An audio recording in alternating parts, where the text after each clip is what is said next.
Hey guys, today I'm planting this Ladybank's rose bush. This is actually a climbing rose, and this is the thornless one. It's a yellow, kind of a buttery yellow. It's really beautiful. I'll insert a photo from Google here.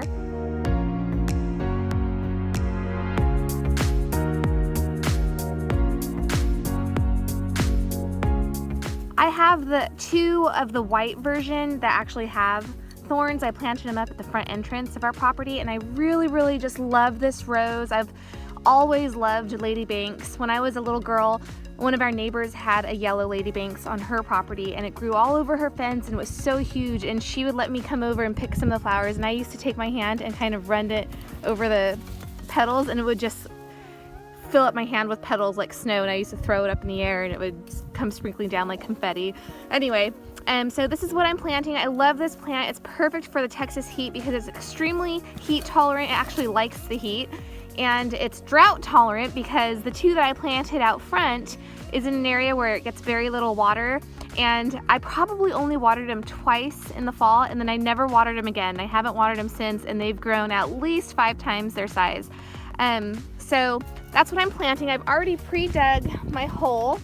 I've made the hole twice as big as the base of the plant, and I've also loosened up a lot of the soil that's in there. Now I'm just adding a shovel full of composted horse manure, just as a fertilizer for the rose bush to give it a good start, and I'm going to mix it in with some of that soil that I broke up.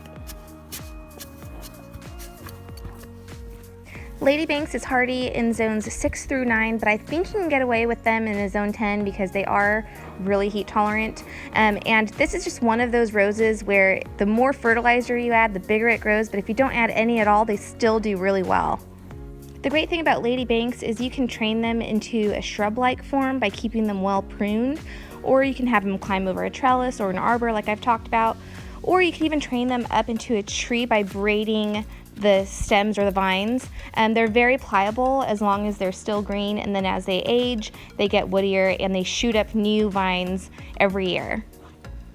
The white ones that I planted out front last October grew at least 5 to 6 times their size, so they're a really quick grower.